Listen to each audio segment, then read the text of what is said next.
Welcome to कल्प Shah GST and export import classes, जहां हम बनाते हैं लीगल और कंप्लायंस के टॉपिक को सिंपल और प्रैक्टिकल। छोड़िए लीगल चिंता, अपनाइए आपका अपना टैक्स कंप्लायंस पार्टनर लीगल सहायता .com, जहां पे आपको सारी सर्विसेज अंडर वन रूफ मिलेंगी। एक्सपोर्ट इंपोर्ट डॉक्यूमेंटेशन से रिलेटेड कोई भी सेवा हो, जैसे कि सर्टिफिकेट ऑफ ओरिजिन लेना हो, आइस गेट रजिस्ट्रेशन करना हो, एडी कोड रजिस्ट्रेशन करना हो, ईपीसीजी का लाइसेंस लेना हो, एडवांस लाइसेंस लेना हो, ईपीसीजी का क्लोजर, एडवांस लाइसेंस का क्लोजर, तो कॉल करें 800000282250 पर। और दोस्तों, आप एक्सपोर्ट कर रहे हैं, उससे रिलेटेड आपको आरसीएमसी लेनी हो, आपको जीएसटी का रिफंड लेना हो, एलयूटी मॉडल पर लेना हो, या फिर विथ पेमेंट ऑफ टैक्स से लेना हो, एक्सपोर्ट ऑफ सर्विस का आपको रिफंड लेना हो, तो कॉल करें 800000282250 पर। मैं हूं स्वाति शाह, आपकी लीगल और tax compliance partner from legal सहायता .com। और आज का हमारा टॉपिक है कि सर्टिफिकेट ऑफ ओरिजिन कैसे प्रैक्टिकली अप्लाई करते हैं। गवर्नमेंट का नया पोर्टल आया है दोस्तों, ट्रेड कनेक्ट पोर्टल, जिसकी का वेबसाइट है trade.gov.in। पिछले वीडियो में दोस्तों हमने देखा था कि सर्टिफिकेट ऑफ ओरिजिन कैसे अप्लाई करते, रूल्स ऑफ ओरिजिन समझे थे, प्रोडक्ट स्पेसिफिक रूल्स देखे थे, और कॉस्ट शीट कैसे भरते हैं वो समझा था। अगर आप मैन्युफैक्चरर एक्सपोर्टर हो दोस्तों, तो आपको एक कॉस्ट शीट देनी होती है और उसके साथ अपने सारे परचेस बिल्स लगाने होते हैं। अगर आपने पिछला वीडियो नहीं देखा है तो कृपया करके आप वो पहले वाला वीडियो देख लीजिए, उसकी लिंक डिस्क्रिप्शन में मिल जाएगी। क्योंकि दोस्तों, आपकी एप्लीकेशन अप्रूव होती है या रिजेक्ट होती है, वो डिपेंड करता है कि आपने कॉस्ट शीट कैसे बनाई है, आपने प्रोडक्ट स्पेसिफिक रूल्स समझ के और उसके रूल्स ऑफ ओरिजिन को समझ के कॉस्ट शीट बनाई है कि या नहीं बनाई है। तो आप पहले वो वीडियो जरूर देख लें। चलिए अब स्टार्ट करते हैं हमारा प्रैक्टिकल डेमोन्स्ट्रेशन एट trade.gov.in।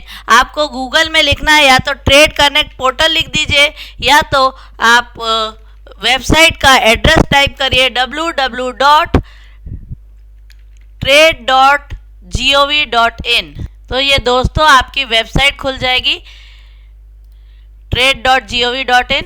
फिर आपको इसमें लॉगिन करना है दोस्तों। लॉगिन आपको कौन से क्रेडेंशियल से करना है? जो आपका डीजीएफटी पोर्टल का क्रेडेंशियल्स है, जो यूजर नेम और पासवर्ड आपके डीजीएफटी की वेबसाइट पर है, उसी से आपको इसमें लॉगिन करना है। तो मैं लॉगिन कर लेती हूँ।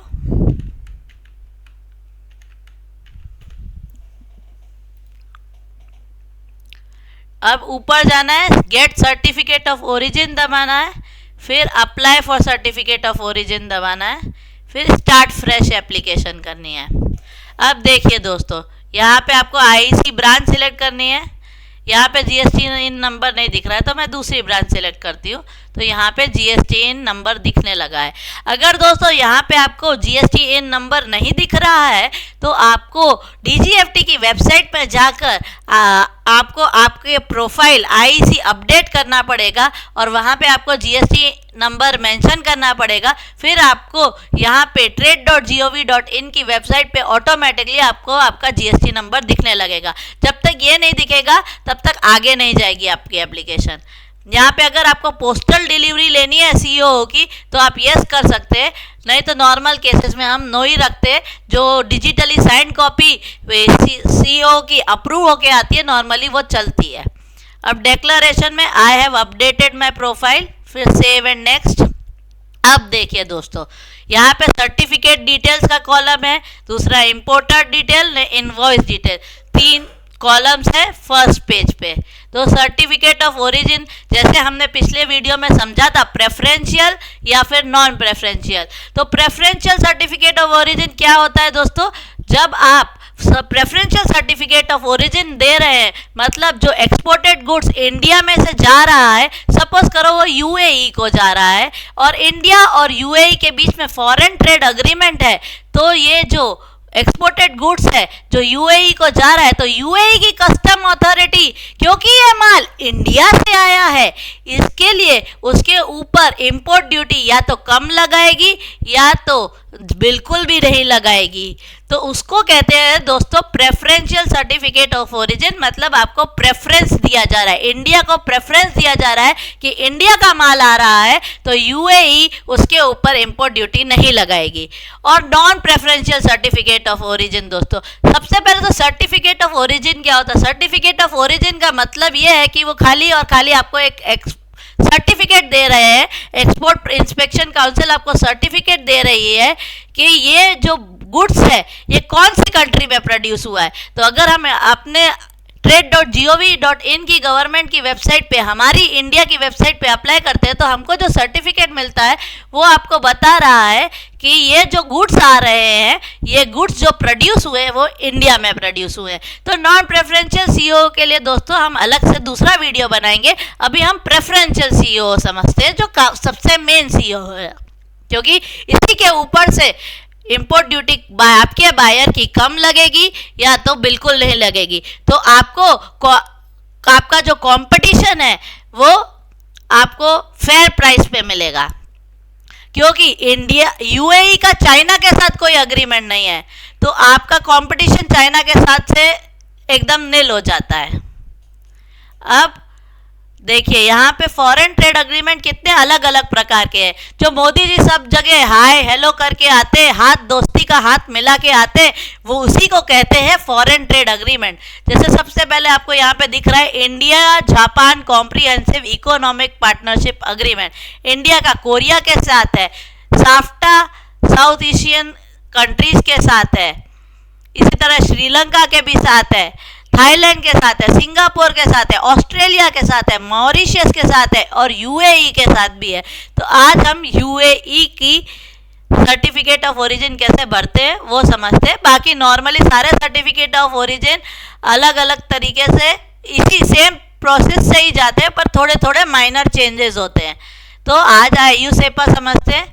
अब देखिए इसमें टाइप ऑफ रिक्वेस्ट आया है दोस्तों, नॉर्मल सीओ या फिर रेट्रोस्पेक्टिव सीओ। अब नॉर्मल सीओ क्या होता है और रेट्रोस्पेक्टिव क्या होता है वो मैं आपको समझा देती हूँ। उसके लिए एक पीडीएफ है, ये भी मैं आपको डिस्क्रिप्शन में दे दूंगी। अगर आप आईयू सेपा के अंतर्गत सर्टिफिकेट ऑफ ओरिजिन ले रहे हैं तो नॉर्मल सीओ कब कहलाएगा?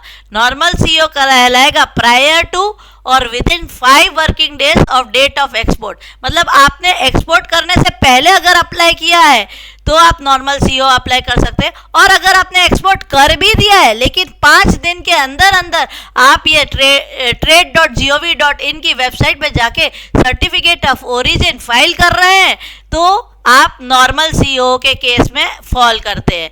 लेकिन अगर 5 दिन से ज़्यादा हो गया है और 1 साल पूरा नहीं हुआ है, but no later than 12 months from the date of shipment, तब आपको रेट्रोस्पेक्टिव सीओ अप्लाई करना है। ओके दोस्तों, इसी तरह अलग अलग कंट्रीज का अलग अलग दिया है। साफ्टा के लिए at the time of exportation export और विद इन 3 वर्किंग डेज। मतलब देखिए साफ्टा में, यहाँ पे आईयू सेपा में क्या दिया है? प्रायर टू, और साफ्टा में क्या दिया है? At the time of exportation. ये खास ध्यान रखिएगा दोस्तों, क्योंकि at the time of exportation का क्या मतलब है? आज है 21 जून, योग दिवस का दिवस है, मैं अप्लाई 20 तारीख या 21 तारीख तक कर सकती हूँ।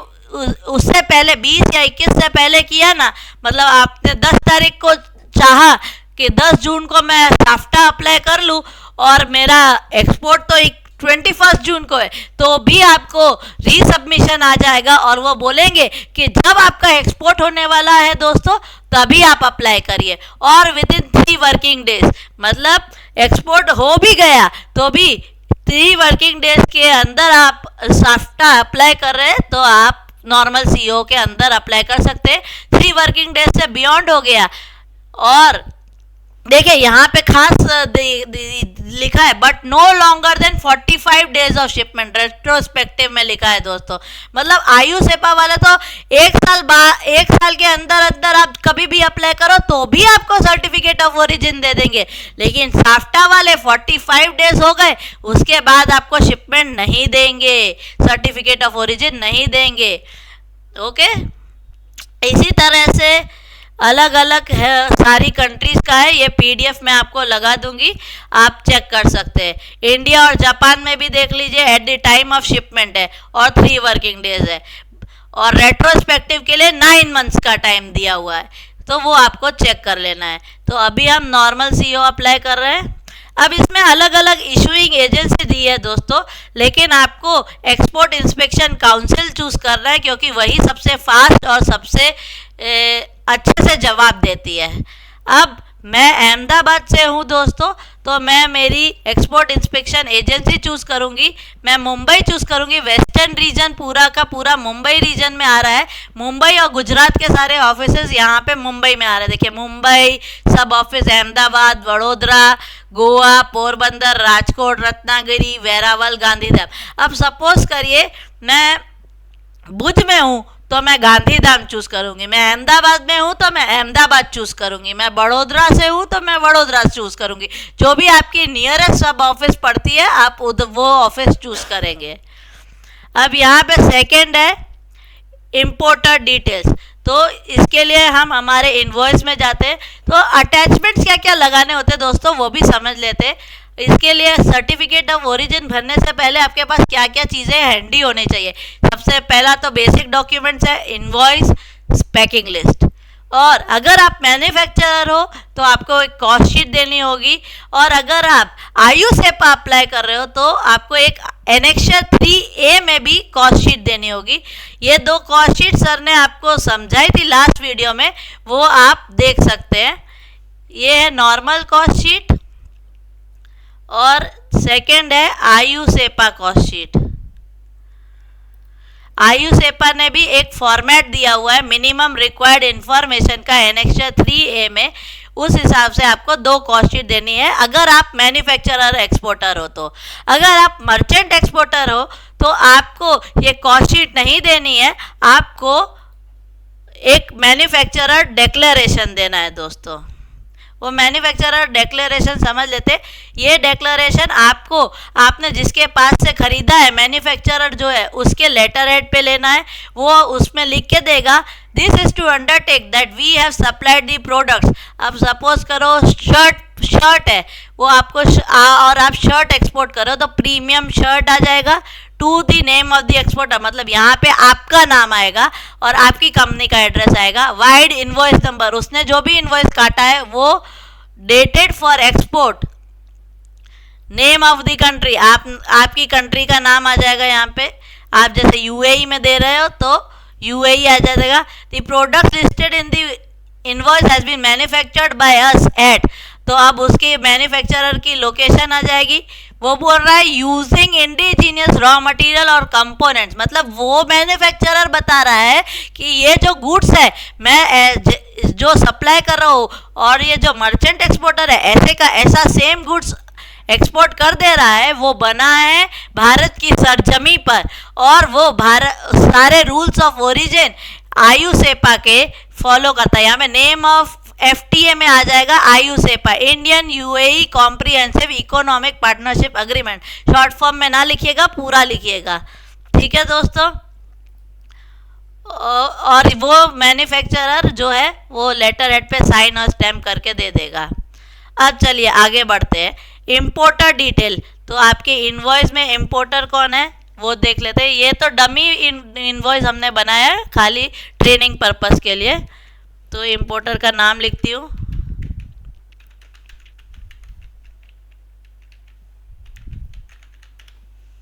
इम्पोर्टर की कंट्री आयु सेपा है तो यूएई जा रहा है। उसका एड्रेस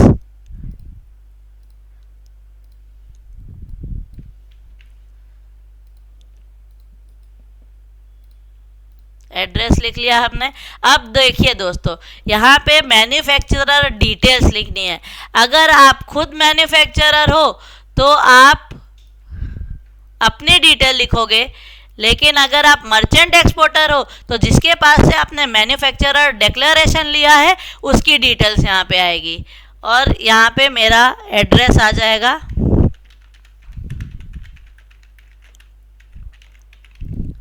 तो दोस्तों, अगर आप मैन्युफैक्चरर एक्सपोर्टर हो और आपको ये डर है कि आपका जो बायर है कहीं वो डायरेक्ट मैन्युफैक्चरर से कांटेक्ट तो नहीं कर लेगा, तो आप यहाँ पे पूरा एड्रेस देने के अलावा खाली इंडिया लिखोगे ना तो भी चलेगा। अब यहाँ पे आपको इनवॉइस डिटेल्स देनी है, आपने जो इनवॉइस बनाया है उसकी डिटेल्स देनी है। तो यहाँ पे मैं अपना इनवॉइस नंबर लिख देती हूँ।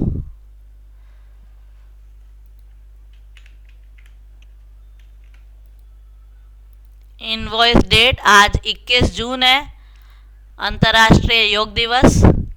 और मैंने कौन सी इनवॉइस में बनाया है, मैंने करेंसी बनाई है INR में बनाया है, तो मैं इंडियन रुपीस सिलेक्ट करूंगी। अगर मैंने US डॉलर में बनाया होगा तो मैं US डॉलर सिलेक्ट करूंगी दोस्तों। Okay, and save and next कर देना है। अब यहाँ पे HSN कोड लिखना है। मैं अपना HSN कोड टाइप करूंगी,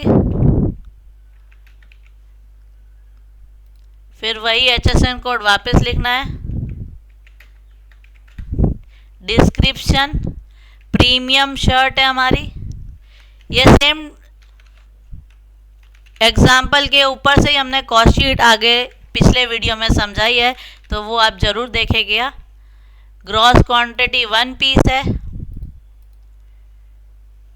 नंबर अब देख लीजिए आपने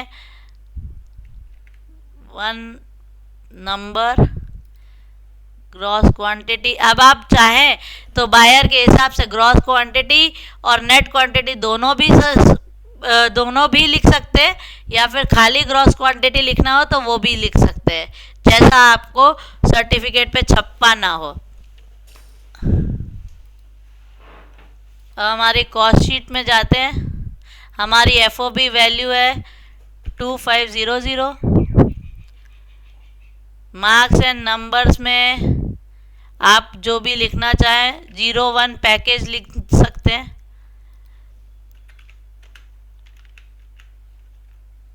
जैसा आपके इनवॉइस में और पैकिंग लिस्ट में होगा। लूमो ब्रांड की हमारी शर्ट है, वो लिख दिया, ऐड डिटेल्स कर दिया। यहाँ पे ऐड डिटेल्स बटन दबाना है दोस्तों। ओके, अब अदर एडिशनल चार्जेस में अगर हमारा फ्रेट एंड इंश्योरेंस जो है, सपोज करो मेरा फ्रेट और इंश्योरेंस 30 है, तो 1000 रुपये 100 रुपये, तो मैं वो ऐड कर दूंगी। तो अभी 100 रुपीज़ से लेके चलते हैं। फ्रेट प्लस इंश्योरेंस की वैल्यू अदर एडिशनल चार्जेस में आएगी। फिर हम सेव एंड नेक्स्ट कर देते हैं। अब दोस्तों यहाँ पे समझते हैं, ये कॉलम है इंपोर्ट डिटेल्स का। अगर आप मर्चेंट एक्सपोर्टर हो और आपने जो माल लिया है वो पूरा और पूरा होली ऑब्टेन्ड है, मतलब भारत की सरजमी पे बना है, तो आप होली ऑब्टेन्ड सिलेक्ट करके सेव एंड नेक्स्ट पे आगे बढ़ सकते हैं। लेकिन अगर आपका प्रोडक्ट जो आपने शर्ट बनाई है, हमारे एग्जाम्पल में हमने ऐसा रखा है आपको पूरे अच्छी तरीके से समझाने के लिए कि इंपोर्ट डिटेल्स कैसे भरते हैं, तो हमने हमारे एग्जाम्पल में इस तरह से लिया है कि फैब्रिक प्रीमियम हमने थाईलैंड से मंगाया है। वैसे तो फैब्रिक तो हमेशा भारत की ज़मीन से ही होता है, लेकिन ये खाली आपको समझाने के लिए है। अब आगे बढ़ते हैं। अब हम देखते हैं कि अगर हमारा प्रोडक्ट इम्पोर्टेड है तो उसकी डिटेल्स कैसे भरते हैं। तो सबसे पहले डिस्क्रिप्शन में हम सिलेक्ट करेंगे, हमारी प्रीमियम क्वालिटी शर्ट है। अब उसका प्रीमियम क्वालिटी शर्ट थी, उसका फैब्रिक हम थाईलैंड से लाए हैं, तो उसका HSN कोड, उस फैब्रिक का इम्पोर्टेड मटेरियल का HSN कोड यहाँ पे एंटर करेंगे। वापस से वही HSN कोड ऐड करेंगे। अब हमारा डिस्क्रिप्शन क्या है, फैब्रिक या प्रीमियम मलमल का, वो सिलेक्ट करेंगे और ये फैब्रिक प्रीमियम मलमल का उसका डिस्क्रिप्शन लिख देंगे। नेट क्वांटिटी कितनी क्वांटिटी लाए हम? 2.5 मीटर लाए हैं, तो 2.5 मीटर हमारी इस फिनिश प्रोडक्ट में यूज़ हुई है। तो मीटर सिलेक्ट करेंगे और उसकी CIF वैल्यू 400 है, तो 400 सिलेक्ट करेंगे। उसकी करेंसी इंडियन रुपीज़ में हमने बनाया है, इंडियन रुपीज़। वैसे तो जो बिल ऑफ एंट्री में उसकी करेंसी होगी, आपको उसके हिसाब से ये वैल्यू डालनी है। कंट्री ऑफ ओरिजिन है थाईलैंड। तो खास ध्यान रखिएगा, बिल ऑफ एंट्री में जो वैल्यू होगी, बिल ऑफ एंट्री में जो करेंसी होगी और बिल ऑफ एंट्री में जो सप्लायर का एड्रेस और सप्लायर का नाम है वो आपको डालना है। अभी मैं डमी के लिए बिल ऑफ एंट्री नंबर 005 डाल देती हूँ और बिल ऑफ एंट्री की डेट सपोज करो 1 डाल देती हूँ। हमारा सप्लायर है चिंगचोंग, थाईलैंड से, चिंगचोंग लिमिटेड। सप्लायर का एड्रेस मैं ऐसे ही अभी डमी डाल देती हूँ, Thailand business park, Thailand. Okay दोस्तों, फिर यहाँ पे ऐड डिटेल्स का बटन दबाना है, तो यहाँ पे सारी डिटेल्स ऐड हो जाएगी। अब यहाँ पे दोस्तों जो हमारी कॉस्ट शीट हमने पहले बनाई थी, जो हमने पिछले वीडियो में आपको अच्छे से समझाई हुई है, उस पर आ जाते। तो हमारी प्रोडक्ट की FOB प्राइस है 2500। अब उसमें इम्पोर्टेंट मटेरियल है 400 रुपये का। इंडिजीनियस मटेरियल मतलब इंडिया का रॉ मटेरियल है 900 रुपीज़ का। हमारी डायरेक्ट कॉस्ट ऑफ प्रोसेसिंग है 300 रुपीज़ की और ओवरहेड है हमारा 900 रुपीज़ का। तो इसको ऐड डिटेल्स कर देते हैं। उसके हिसाब से हमने वैल्यू एडिशन 84% किया है। अब दोस्तों देखिए, इसमें प्रेफरेंस क्राइटेरिया करना होता है। अगर आपका कोई भी इम्पोर्टेंट मटेरियल नहीं है तो आप होली ऑन करके अपडेट करेंगे, और अगर आपका इम्पोर्टेंट मटेरियल यूज़ हुआ है तो आपको उसके हिसाब से PSR वैल्यू डालनी होती है। PSR मतलब प्रोडक्ट स्पेसिफिक रूल्स, वो आपको annexure 3B chapter rules of origin में दिख जाएंगे। सर ने लास्ट वीडियो में बहुत अच्छे से प्रोडक्ट स्पेसिफिक रूल समझाए हैं, कृपया करके आप उसको एक बार चेक कर लीजिए। ये आयुसेपा के लिए 61 चैप्टर, जो हमारा HSN कोड है ना 61052020, इसका मतलब वो 61st चैप्टर में फॉल करता है। और उसके लिए प्रोडक्ट स्पेसिफिक रूल है 40% का और CTH प्लस वैल्यू एडिशन का। तो CTH प्लस वैल्यू एडिशन 40% करके अपडेट करेंगे और उसके बाद सेव एंड नेक्स्ट दबाएंगे। तो हमारा मोड ऑफ ट्रांसपोर्ट है C का, तो C चूज करेंगे। Shipment document bill of lading, shipment date डालेंगे। पोर्ट ऑफ शिपमेंट मेरा नावा शेवा से माल जा रहा है, तो मैं नावा शेवा चूज करूंगी। पोर्ट ऑफ डिस्चार्ज दुबई में जेबेरेली पोर्ट पे मेरा डिस्चार्ज हो रहा है, तो मैं वो लिख दूंगी। अब देखिए, मेरा सपोज करिए आज है 21 तारीख योग अंतर्राष्ट्रीय दिवस और मेरा शिपमेंट जा रहा है 24 तारीख को, तो मैं इसमें लिखूंगी shipment is yet to be made, kindly approve. और हमने कितने परसेंट वैल्यू एडिशन किया था? 84%। तो हम यहाँ पे लिख के दे सकते हैं we have made value addition of 84% which is more than 40%, hence we satisfy rules of origin under आयुसेपा। और फिर सेव एंड नेक्स्ट दबा देंगे। अब समझिए दोस्तों, यहाँ पे मैंने सर्टिफिकेट ऑफ ओरिजिन लेते वक्त नॉर्मल CO अप्लाई किया था। नॉर्मल CO अगर नहीं हो, अगर रेट्रोस्पेक्टिव CO अप्लाई करते हैं तो यहाँ पे आपको रीज़न देना पड़ता है। रीज़न में मैं लिख दूंगी buyer demanded urgent shipment of goods और फिर सेव एंड नेक्स्ट दबा दूंगी। तो दोस्तों, अगर आप रेट्रोस्पेक्टिव अप्लाई कर रहे हैं ना, तो आपको please add valid departure date. हाँ, तो यहाँ में मैंने डिपार्चर डेट देखिए आगे की डेट लिख दी थी। अगर रेट्रोस्पेक्टिव है तो मतलब मेरा पहले की डिपार्चर डेट हो जानी चाहिए। ओके दोस्तों, तो यहाँ पे shipment is to be made हटा देंगे रेट्रोस्पेक्टिव के केस में और सेव एंड नेक्स्ट करेंगे। तो रेट्रोस्पेक्टिव पहले तो आपको बेसिक डॉक्यूमेंट्स में आपको एक एक करके सारे समझा देती हूँ। सबसे पहला बेसिक डॉक्यूमेंट है इनवॉइस। आप इनवॉइस अटैच करेंगे, अपलोड अटैचमेंट, सेम इंटरफेस है DGFT के जैसा। पैकिंग लिस्ट आप अटैच करोगे। उसके बाद अगर आप मैन्युफैक्चरर हो तो आपको कॉस्ट शीट अटैच करनी है। कौन सी कॉस्ट शीट अटैच करनी है? ये दो कॉस्ट शीट है, एक cost sheet on letter head of exporter, और जो प्रोडक्ट स्पेसिफिक रूल्स में आयु सेपा के अंदर मिनिमम रिक्वायर्ड इंफॉर्मेशन देनी है आयु सेपा के अंदर, वो वाली कॉस्ट शीट अटैच करनी है। ये दोनों कॉस्ट शीट को आप मर्ज करोगे। उसके साथ आप इस कॉस्ट शीट में आके देखिए चिंगचोंग लिमिटेड थाईलैंड, मतलब आपको इसके साथ आपको BOE आपकी बिल ऑफ एंट्री भी अटैच करनी है। गिरीश जी रील वाले से आपने रील खरीदी थी और जिगर भाई बटन वाला से आपने बटन खरीदे थे, तो जिगर भाई के भी इनवॉइस आपको अटैच करना है और गिरीश भाई जी ने भी जो आपको इनवॉइस दिया वो भी अटैच करना है। इन दो कॉस्ट शीट को मर्ज करेंगे और साथ में आपके जितने भी परचेज बिल्स हैं उसको अटैच करके इसमें कॉस्ट शीट में लगाएंगे। ओके और दोस्तों अगर आप एक्सपोर्ट इंस्पेक्शन एजेंसी दिल्ली में अप्लाई कर रहे हो तो दिल्ली वालों का एक स्पेसिफिक मांग ये भी है कि ये जो गिरीश जी है ना रील वाले और जो जिगर भाई है, इनके पास से भी आप सप्लायर मैन्युफैक्चरर डिक्लेरेशन लेके आओ। सप्लायर डिक्लेरेशन जो मैंने आपको पहले समझाया था। अब अगर आप मर्चेंट एक्सपोर्टर हो तो आपको मैन्युफैक्चरर डिक्लेरेशन देना है।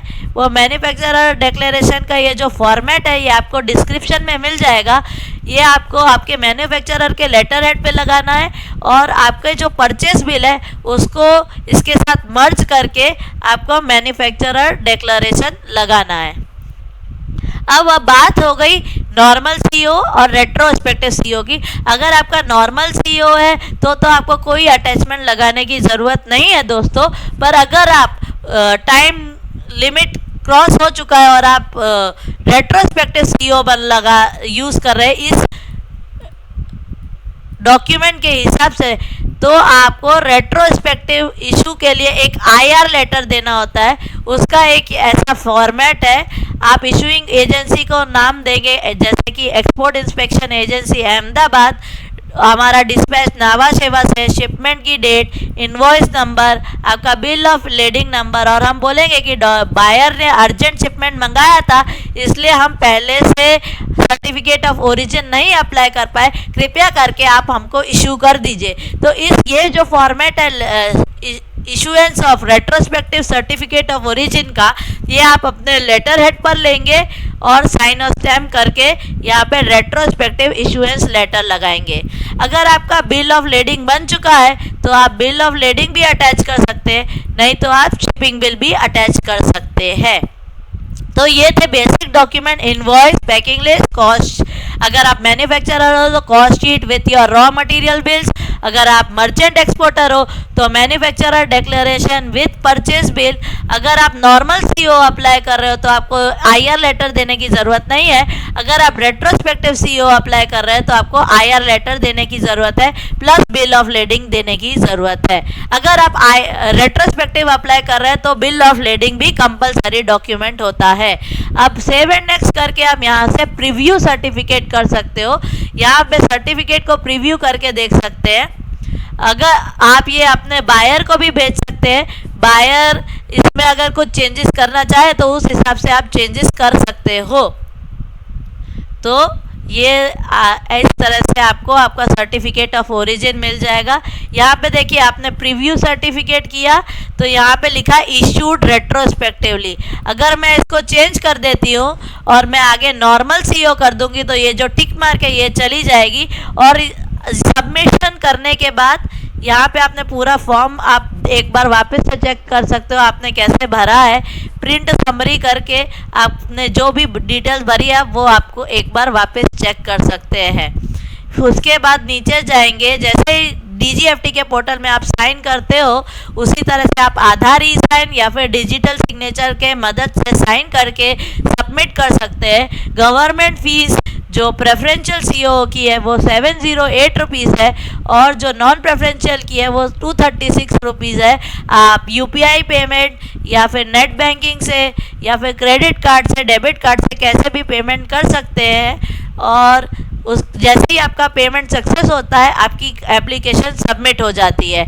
आपको अगर आपकी एप्लीकेशन कैसे सबमिट हुई और कहाँ देखनी है तो उधर माय डैशबोर्ड में जाना है, सबमिटेड एप्लीकेशन में जाना है, यहाँ सीओ में, अप्लाई सीओ में, और यहाँ पे सर्च करेंगे तो यहाँ पे नीचे अगर आपकी एप्लीकेशन सक्सेसफुली सबमिट हो गई है तो यहाँ पे दिखेगी। और दोस्तों एक और बात, जहाँ पे मैंने आपको बताया ना आपको साइन करना है, वो साइन करने से पहले आपको view and register digital signature token में जाना होगा। यहाँ पे रजिस्टर फॉर ई साइन करना होगा अगर आप आधार से रजिस्टर करना चाहते हैं। अगर आप डीएससी रजिस्टर करना चाहते हैं तो इस तरह से आपको आपकी डीएससी अटैच करनी है, और अगर ई साइन करना चाहते हैं आधार से तो आपका पान नंबर, नेम एज पर पान और डीओबी डाल के आप रजिस्टर फॉर ई साइन, जैसे आपने सर्टिफिकेट डीजीएफटी की वेबसाइट पर रजिस्टर किया है उस तरह से आपको पहले, यहाँ पे ऐसा है कि पहले आपको यहाँ पे रजिस्टर करना पड़ेगा, उसके बाद ही आप एप्लीकेशन समरी में जाके लास्ट में एप्लीकेशन समरी के टैब में जाके साइन कर पाओगे। उस सक्सेसफुल पेमेंट के बाद आपको वहाँ पे आपका सीईओ की एप्लीकेशन दिखेगी। और दोस्तों अगर आपको कोई भी डाउट हो ये एप्लीकेशन भरने में रूल्स ऑफ ओरिजिन से रिलेटेड, तो आप हमको कमेंट करके पूछ सकते हैं, हम आपकी पूरी मदद करने की कोशिश करेंगे। हमारा चैनल है Kalp Shah GST and export import classes, और हमारी वेबसाइट है legalsahayata.com, जहाँ पे हम आपके लिए तरह तरह की सेवाएं लेकर आते रहते हैं। तो अगर आपने अभी तक हमारा चैनल सब्सक्राइब नहीं किया है तो कृपया करके आप वो चैनल सब्सक्राइब कर लीजिए। हमारी बहुत सारी सेवाएं हैं जिसका आप लाभ ले सकते हैं, जैसे कि कंपनी इनकॉर्पोरेशन हो गया, जीएसटी रिफंड हो गया, एलएलपी इनकॉर्पोरेशन हो गया, certificate of origin, RCMC, TDS के कंप्लायंसेस, एडी कोड रजिस्ट्रेशन। तो आप ये सारी सेवाएं लेने के लिए कॉल करें 8000002825 पर। थैंक यू दोस्तों, जय हिंद।